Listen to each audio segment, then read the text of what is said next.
I don't know Sypha, Adrian said. I've heard things about him, and believe me, they are, interesting. His best friend leaned across the cafeteria table and grinned, blue eyes sparkling. He's hot, Adrian. Unless you've heard that he's a total asshole, as far as I'm concerned, it's all good. Adrian rolled his eyes. Not everything is about muscles and dick, you know. When Sypha arched her brow, he had the grace to flush. Okay, I have been known to enjoy viewing those things too, but that's why I haven't, you know. I want them attached to someone I can actually respect. Sypha wiggled her burnished brows and looked at him. He's tall, he's hairy, and he has a cool scar on his face. He even has a cool accent. Addy, he's totally your type. Hell, he's my type. In fact, fuck it, never mind, I'm making a pass at him. Adrian clucked.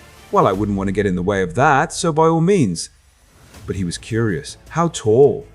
Adrian was used to being the tallest one in the room, and while he didn't mind per se, sometimes it was nice not to stoop. Wearing his gorgeous boot collection had been impossible with any of the people he dated. Slyly, Sypha picked up her bean and avocado burrito, tossed her hair and nudged her nose in the direction of the door behind him. Take a look for yourself, she said smugly. Carefully, Adrian casually reached behind him and unhooked his messenger bag from the chair. Rummaging around in it, he nonchalantly looked up toward the door. He froze. Piercing blue eyes met Adrian's golden ones, and he felt a little thrill. The man standing in the door and looking right at him was hot. He was tall, and if Adrian wasn't mistaken, he just reeked of asshole. The Belmont, the other students in his drawing class had called him. It seemed to fit, as the man somehow dripped arrogance and a complete air of, I don't give a shit. Adrian wasn't sure how he did that. One suggested pride, and the other suggested utter indifference. The Belmont really didn't fit into the tiny artist's college. Everyone here cultivated their image carefully, and this man clearly hadn't looked in a mirror in a while. Unshaved in at least a week, and probably unwashed for the same amount of time, it only added to the overall impression of bad boy. Unless Adrian was completely off his guess, he'd cut his brown hair with dull scissors and no mirror. It was annoying, because somehow it looked rugged and dangerous instead of hilarious. If I tried to do that, I would have to leave town forever, he thought. Sure enough, Belmont had a faded, puckered scar over one eye that looked menacing and completely lickable. Whatever, you're just weak for scars, he thought. Yeah, I am, they're so competent and real, and I… Stop it!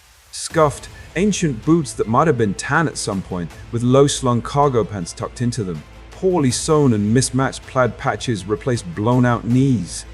How did he make one of those cowboy rodeo shirts look good? He should look ridiculous. It was unbuttoned at the collar and rolled up to his elbows. Sypha was right, he was hairy, and it was gorgeous. He was tanned, even though it was late spring, and Adrian wondered if he used a tanning bed. He discarded the idea as hilarious. This man couldn't be bothered to wash. Why would he tan? Belmont had a 3-tiered wallet chain that looked like it might kill someone if he used it. It was hanging off a leather belt so weathered and worn that it looked like it was clinging to his hips by prayer alone. Bizarrely, there were some intricate crosses dangling from it, and the painter was pretty sure this man would burst into flames if he ever stepped into the campus chapel. Adrian felt his mouth water and resisted it. He didn't like assholes, and besides, it was clear Sypha liked him. He wouldn't cock-block his bestie, never gonna happen.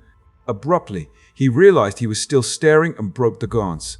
Turning back to Sypha, he said, he looks like an asshole. Yeah, right, Adrian. You held your breath. Don't think I didn't notice. More like you want him to drag you into bed. Sypha abruptly broke off, and her eyes widened.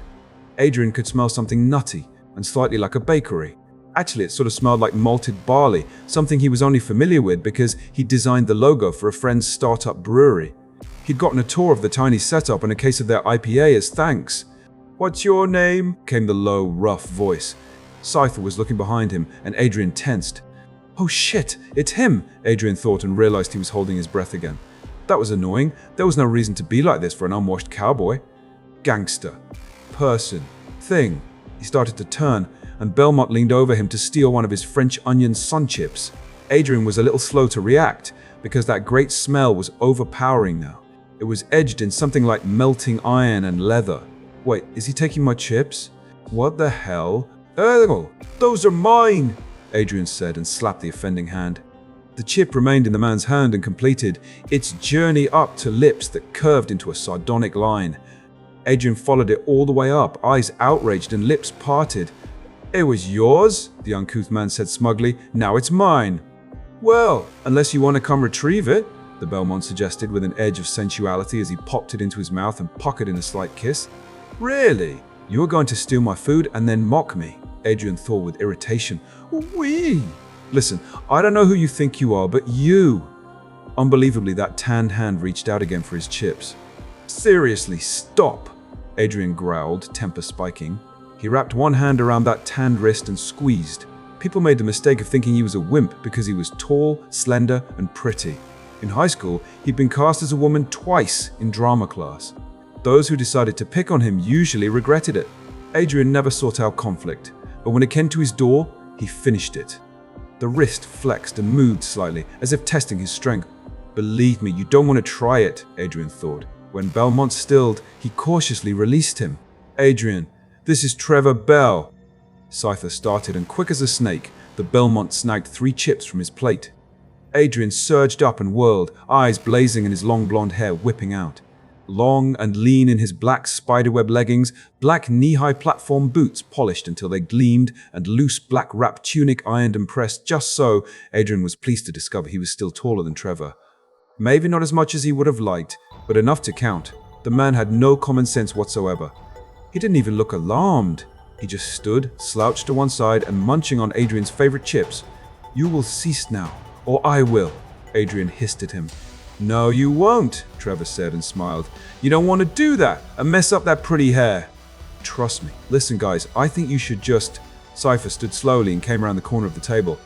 Listen, babe, you know I dig you, but I think your goth boyfriend and I need to work this out, the Belmont drawled, and Adrian was just done.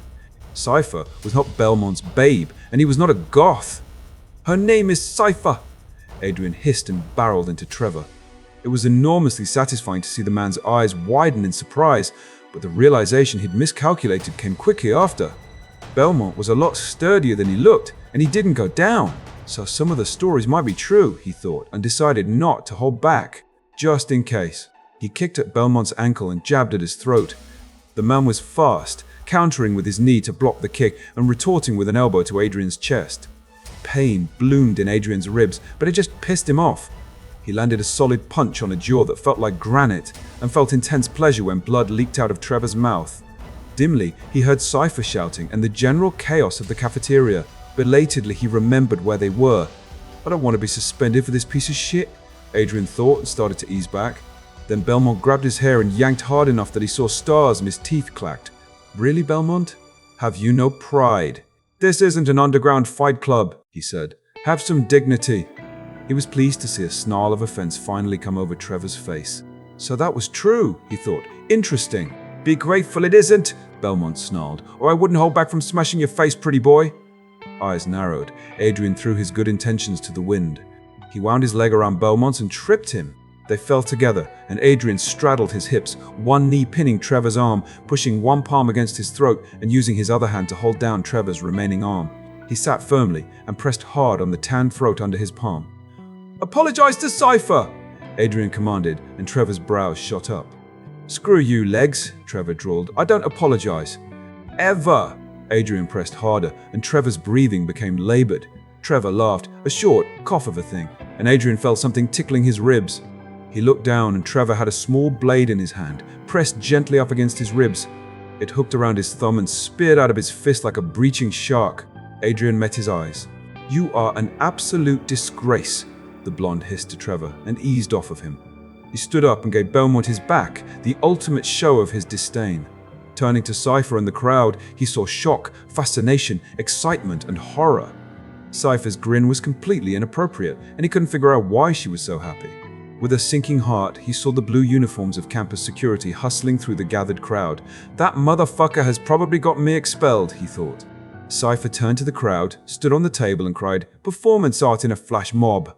Thank you for joining us in the moment. Please, give a round of applause to our actors! Startled, Adrian looked at her and felt a sense of disbelief. There seemed to be a click in the crowd, though, and he saw acceptance and amusement ripple over the faces of those present. Trevor moved behind him. Whoa! A moment later, a calloused, hot hand took his, and he smelled sweat, a bakery, and hot metal. We'd best play along and bow, don't you think? The Belmont murmured to him. Get your hands off me, Adrian hissed. But it was too late. Trevor was already starting to bow. Irritated, but not wanting to blow this chance to not get reprimanded, he bowed too. People clapped and cheered, and when he stood up, several of his classmates came over to clap him on his back and tell him how terrifying he was. By the time he turned back to Sypha, he'd calmed down enough to wonder what just happened to him.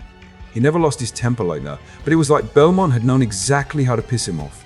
"Speak of the devil," he thought sourly, noting that the man had sat down beside Sypha and was eating her whole wheat bun. What a fucking leech. They were laughing, and Adrian gritted his teeth. He didn't have another class for 20 more minutes, but he was seriously considering leaving for it early. Taking a deep breath, he walked slowly back to the table. Sypha looked up at him and smiled. "So that was an introduction? Now that you two have got it out of your systems, can we actually finish the introductions?" This is Trevor Asshole Belmont of those Belmonts, but unsurprising to everyone present, he delights in the poor history of his family. Disowned by the few remaining, he's a nobody now. A scrubby underground fighter who paid his way to get in here by bleeding out his opponents. Apparently he decided one day that he was an artist. Adrian used air quotations and heavy sarcasm to show what he thought of that, because fraudulently producing the works of true talent wasn't enough for the Belmonts, Adrian scoffed. "I've also heard that he's the kind of guy who gets weird with dessert, let's just say that." Sypha's face was horrified and Trevor's easy smile had dropped into flashing eyes and a furious sneer. Muscular threat, he stood. "And you are Alucard Tepes of those Tepes," Belmont tossed back through gritted teeth, who couldn't cut it in his daddy's empire, so he ran away to trace flowers and write shitty poems. Who doesn't have a job because he wouldn't know how to actually work a day in his bloody life? A nobody because he's pathetically entitled and talentless. Apparently he thinks he can define what makes someone an artist, probably because the only art he understands is what the gallery owners sell to him. "Oops, sorry, Daddy buys it for you, doesn't he?" Sypha moaned unhappily and put her head in her hands. Adrian's temper was a formidable thing and it was screaming at him right now. He took a step forward, fists clenched, and said, "All you have is insults, nothing else." Belmont growled at him. Sypha stood quickly and put a hand on Trevor's chest. Belmont looked down at her and Adrian saw it. The glint of interest, the warmth and affection. Fucking hell, the man liked her back. The impudent, infuriating, rude, crass, vulgar piece of shit liked Sypha, and now Adrian was fucked. There would be no escaping this horrible person. He was royally screwed by this whole situation, and he just couldn't handle it anymore. "Trevor, please stop. Let's not do this," Sypha pleaded, and Adrian grabbed his bag, abandoning his lunch. "Wait, Adrian, just!" Sypha started to turn to him, but Adrian didn't stop, and his long legs carried him out of the lunchroom. Once he knew they couldn't see him, he ran. It burned, really burned, to hear Alucard Tepes say he wasn't an artist. That silver spoon-sucking poser. Like he knew anything about art anyway. That had hurt, although he wasn't about to admit it. He didn't even know why it should have, really. Trevor had heard it constantly throughout his life. He's been told that the art that he did wasn't really art. It was industrial design, shopcraft, and one classmate whose nose he bloodied at his previous university had called it garbage-picking bullshit. Trevor called it sculpture, and by God, so would everyone else by the time he was done. It was one of the reasons he liked Sypha almost immediately. During introductions in the extended media class, Sypha had defined her idea of art as far outside narrow, mainstream conceptions that galleries and schools held. She challenged the rest of the class to examine their own bias and ended her introduction with a warning that she better not hear belittling or else. The woman had a daunting fearlessness and intelligence. He would have been a little intimidated if she wasn't so kind and funny, but it was her sass that attracted him. It was rare to meet someone as clever and witty as Sypha was, and it made him wonder in what other capacities she might be clever. The more he got to know her, the more he wanted to ask her out. But fucking Alucard Tepes, or Adrian, that's what Sypha called him, but he knew him as Alucard. Well, the art world knew him as Alucard. The Tepes heir was making a name for himself with his delicate and disturbing oils. The piece that put him on the map was his midterm project in his sophomore year. A flawless oil the size of a notebook. There'd been a whole spread on it in the student paper, and it was even featured in Expose. It had been a crown of thorns plant that had a tiny, perfect human skeletal and organ system inside it. Creepy, beautiful, and somehow tragic, Trevor had been attracted to it, just for a while. Now, well, yeah, whatever, it was overhyped. Of course, that jerk had to be her best friend. A junior, Alucard was somebody on campus, and obviously he knew it. Trevor wasn't a freshman, but he might as well have been. He couldn't afford this school last year and gone to an overcrowded, cheap, low-tier university for his first year. He'd suffered months of exhaustion, near starvation, and 2 jobs before he discovered the underground fighting. It paid as much as the 2 jobs, but tissue damage, bruises, black eyes, broken bones, and even a concussion were the price to finally get here. In the end, it had been a combination of the fighting money Adrian had sneered at, the money he got from betting on himself, and a scholarship. In fact, it was the scholarship that ensured he would have enough to be able to come back next year, or Trevor would have to take a break. The irony of winning the Tepper Scholarship wasn't lost on him, and more than once he was incredibly grateful that there was the option to accept anonymously. It was one of the things about the scholarship that had drawn him. He didn't want to be known for handouts, and he hadn't wanted to draw attention to who he was. The Tepper's family had been one of the groups badly burned by what the Belmont family had done. Trevor had even felt a little guilty when he deposited the 6-figure award in his bank account and then just stared at the electronic screen until it prompted him to make a decision. He'd never seen so much money in his life. Not guilty enough to not accept it though, he thought resentfully. The rest of what Alucard had said? Whatever. It was true, right down to the dessert freak part. It had been a performance piece and there'd been context, but whatever, he didn't care what people thought of that. Even being called a nobody didn't bother him. He was nobody now, and an infamous one. He possessed a distinctive last name that was only a burden. Belmonts were outcasts in the art world, having created masterpieces under the names of the greats for over 200 years and selling them as originals through their art gallery. All the Belmont children were artists. Eventually, each and every one assumed the mantle of the business and its deep, dark secret. It was a point of pride to the clan that even now, no one knew exactly how many Belmont forgeries hung in prestigious galleries around the world. It all started to go wrong when Trevor refused to learn painting. It wasn't something that interested him. It had taken years of perseverance, his incredible hard-headedness, outright stealing supplies and materials from the local scrapyard, and even one fistfight with his uncle to make his parents see reason.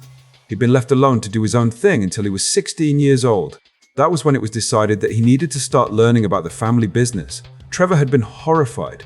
As someone who deeply loved art for the act of creation, the idea of selling forgeries for something as pathetic as money was shameful to him.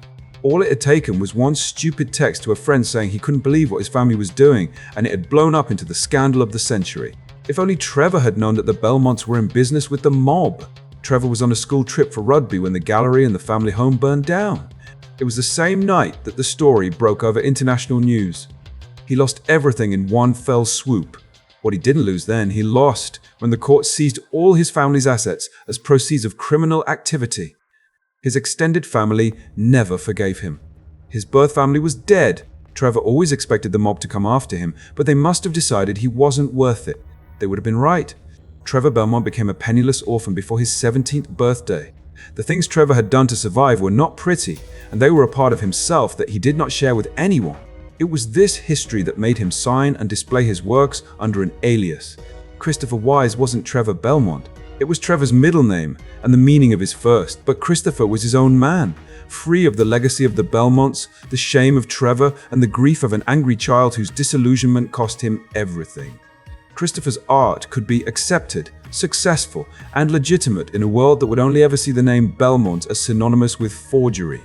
So far, it was working. Trevor had been able to present his pieces in class without an issue and display them under his alias in other cities.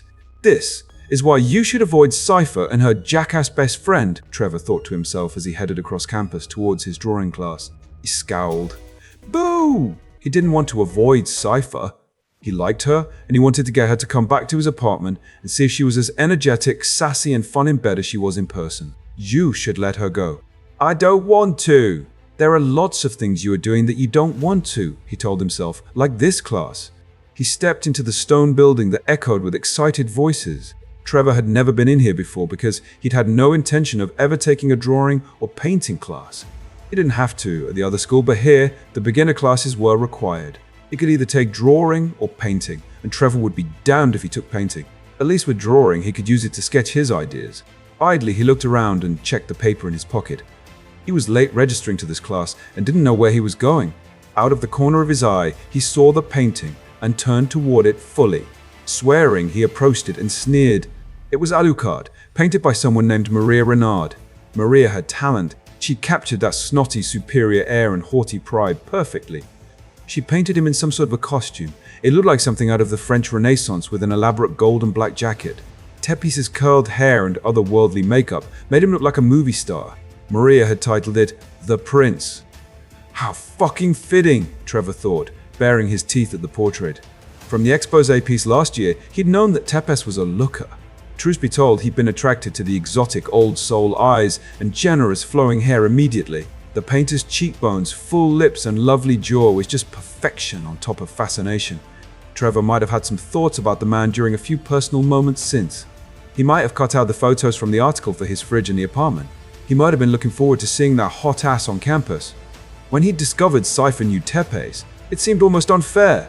Trevor had already been into her at that point, and then to know she had a hot friend too, that was just cruel. Sypha had described a completely different man than the one Trevor had encountered. A sexy, enjoyable, gifted, and thoughtful one. Trevor had been intrigued from her description and had been looking forward to meeting him. Maybe one day, thanking him for the scholarship his family provided to get Trevor into this school, even if it was in a roundabout way. Looking around, Trevor located a map and checked where his classroom was. Following the signs, he located the stairs and took them two at a time. He didn't want to be late. Trevor had missed 2 classes already and snuck in a day before registration closed. His advisor suggested to him that he get this out of the way this semester. She'd had a point about it being a lighter load than he'd expected this term and having the time. He did have more time right now, and if he was going to be challenged, it would be better. It wasn't at the same time as his junior sculpture classes.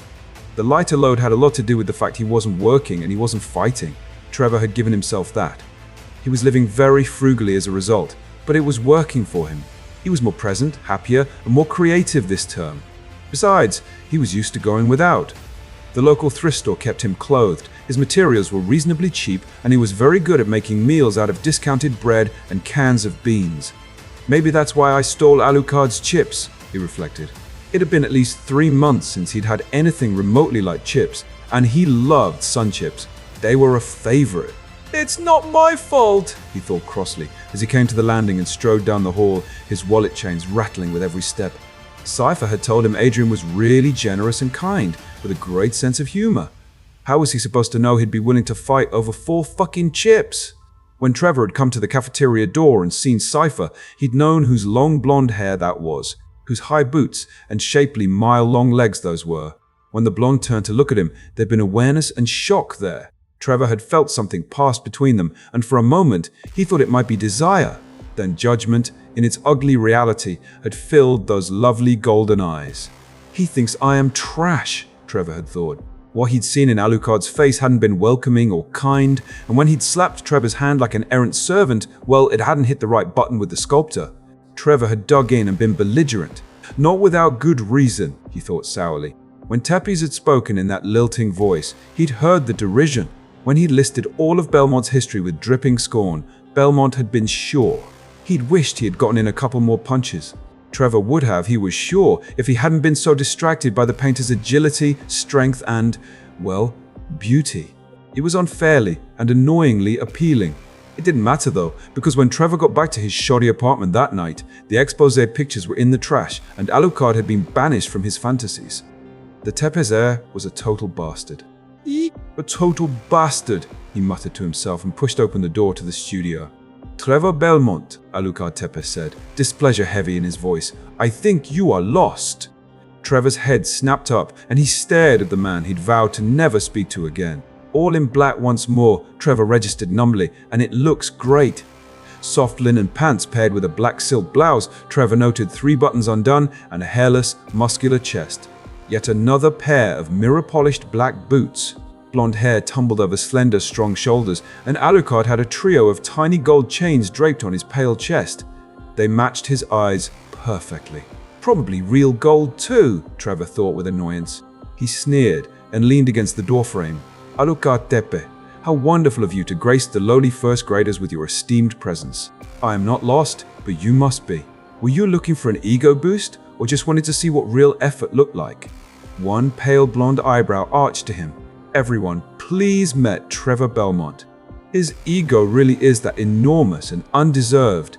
Trevor, perhaps you would like to explain what you were doing in my drawing class. Trevor felt real alarm spike hard in his belly. This isn't your drawing class, this is. He pulled out his paper. M. Shaft's drawing class. Intro to drawing says right here. He looked up and saw surprise in Alucard's face. Well, at least it isn't just me, he thought unhappily. When did you register? Tepes asked him slowly, and Trevor suddenly knew Alucard wasn't kidding. This, was his class. And the chance to drop with a full refund had passed 3 hours ago. He was fucked. He eyed Belmont out of the corner of his eye and tried once again to calm his nerves. What had he done to the universe to deserve this? The drawing class was his sanctuary. It was fun, rewarding, renewing, and fulfilling. All the other TAs had avoided it like the plague because anyone could enroll in it, including other majors. It was nicknamed the Sesame Street class because of it.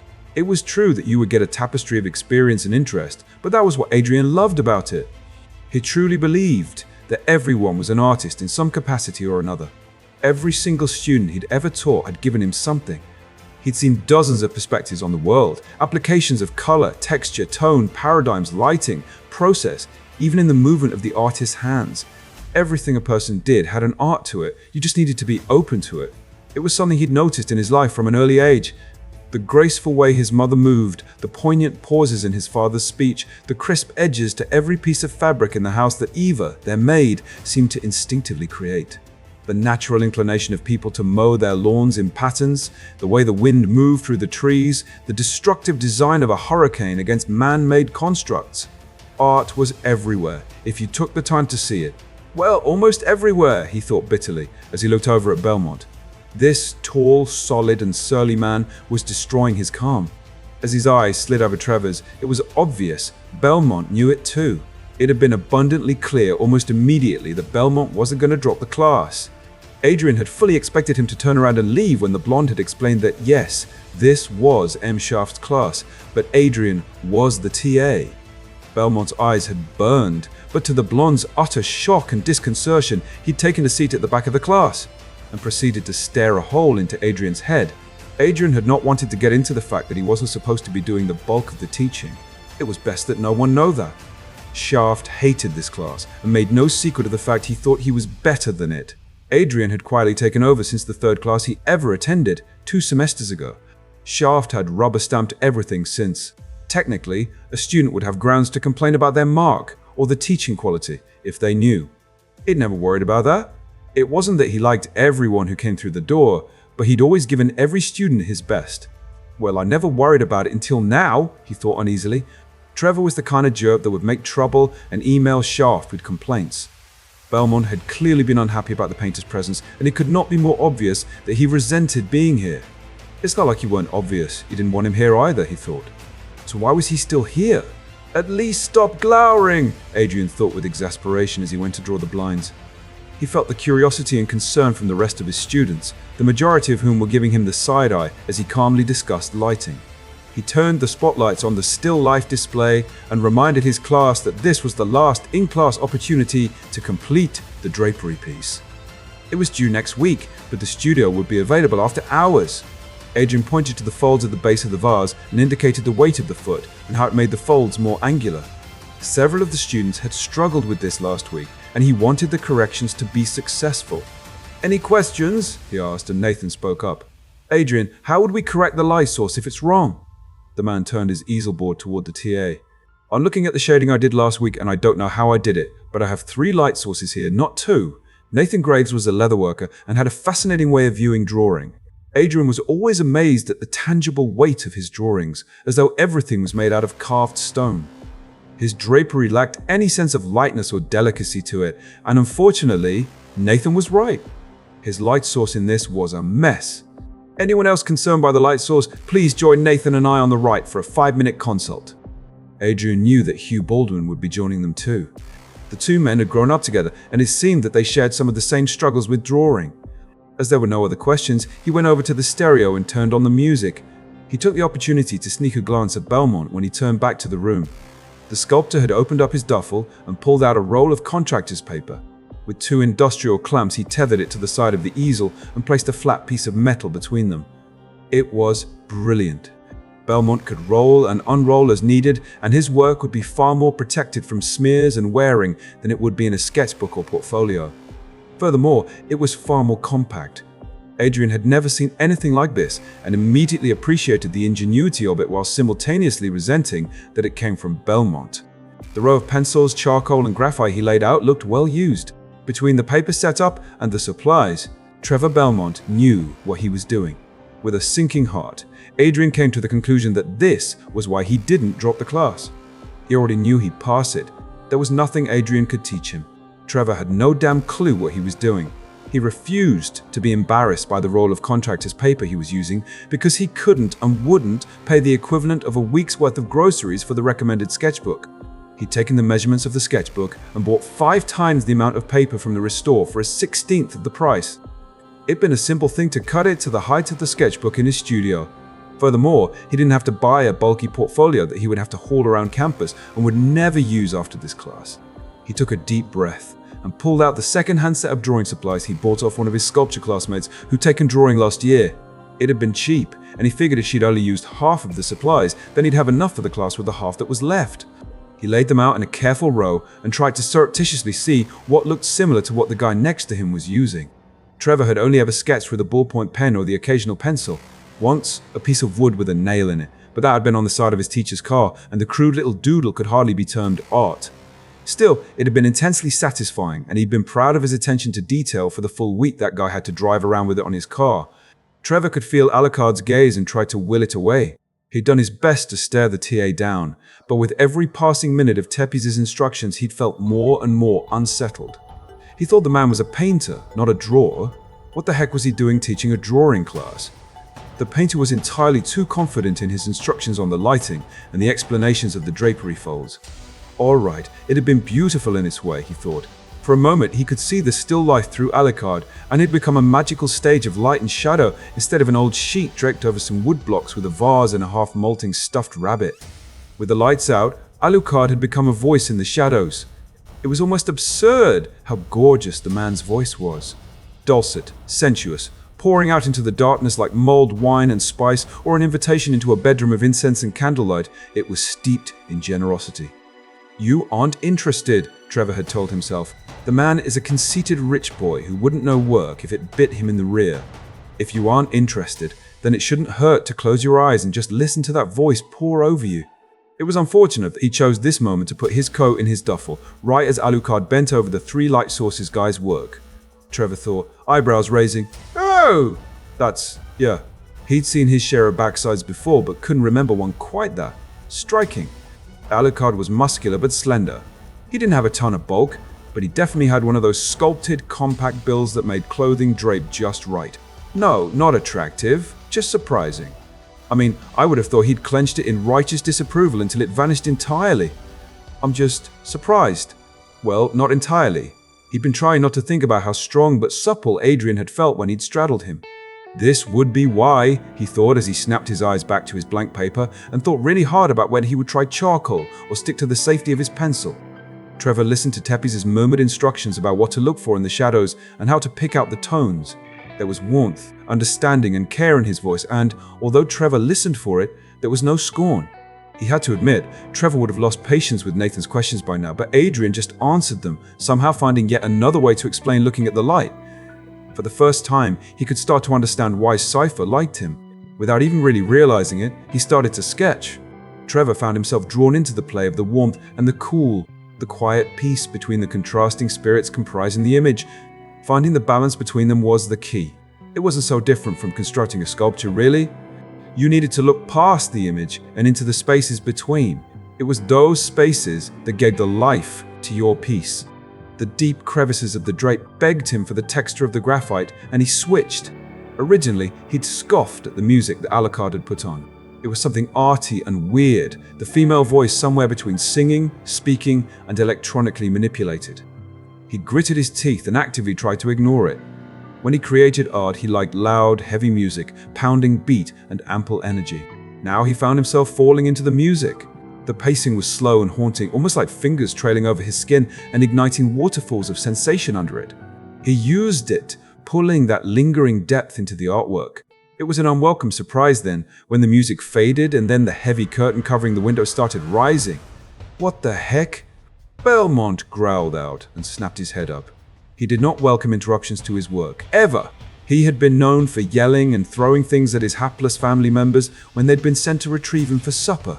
Alucard paused and everyone turned to Trevor with expressions ranging from amusement to alarm. "Welcome back, Belmont. You were in the zone, as it were." Alucard's tone was dry as the desert. Class is done in 5 minutes. Please clean up your items and stow your attitude. Thank you. Darn it, is there another class after this? Anyone in the space? Trevor pressed. He wanted to get this done, and the flow was all here. Another 30, and he'd have it done. It was due next week, and he didn't have another class for 2 hours. He could even turn on the same music if Alucard left it in the stereo. He'd be darned if he would ask him to, though. Alucard turned back slowly and looked at him. Silhouetted against the bright light, the otherworldly and exotic air was heightened. The TA looked like something out of a Renaissance painting, golden, mysterious, and serene. Tappies were stunning, and Trevor hated it. It just complicated everything and was his cross to bear. The man hated him, thought he was trash, and lumped him in with his family of forgers. The painter had told him he was a nobody, that he delighted in the shady legacy of his family, and worse, that he wasn't an artist. Trevor tried to remind himself he didn't give a hoot about any of that. Trevor was serious. Adrian could see it in his piercing blue eyes, the knit of his eyebrows, and the slightly resentful firming of his lips. He wanted to stay and finish his piece. Not for the first time in the last 2 hours, the TA felt cleanly torn. What to do? He wondered. No! It had taken everything in Adrian not come over and see what Belmont had been doing. It was uncomfortable to feel like an outsider in his own classroom, but he had. Intentionally or not, Belmont had picked a spot that was just far enough out of the cluster that Adrian couldn't walk behind him. Well, he could have, but it would have been obvious that the TA was specifically there to look at his work. Usually, Adrian could just cruise quietly and assist his students with murmured suggestions or simply watch them work, but he hadn't been able to with Trevor. Unable to observe as he normally would, he'd been braced for more snide comments or disruption, only to be taken aback when none had been forthcoming. His confusion had given way to curiosity, and finally, enchantment. Watching Trevor work was fascinating and beautiful. It was utterly annoying. The man looked like Zeus shaping the skies, all thunderous brows, muscles rippling in his arms and shoulders, and the occasional hard rake through his hair. He was completely absorbed in his work, and it was obvious. Poor Hugh had dropped his tin of charcoal, and the clatter had disrupted everyone but Belmont. I wonder if he's that focused in bed, Adrian had wondered, and immediately thought, Belmont is awful, don't think that. He called you talentless and entitled. He said you traced flowers. Why would you even think? Belmont leaned back to look at his piece, stretched his arms up and absently scratched his head.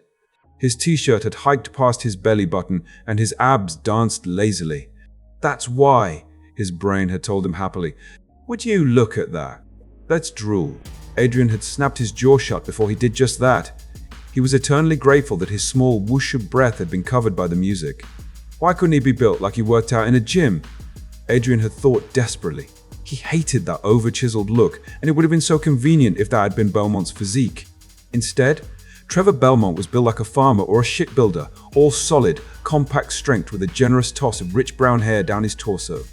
This was ridiculous. I am not attracted to Neanderthals with terrible manners and poor hygiene, he told himself as he grabbed his sketchbook and made a rough drawing of Trevor as he stretched.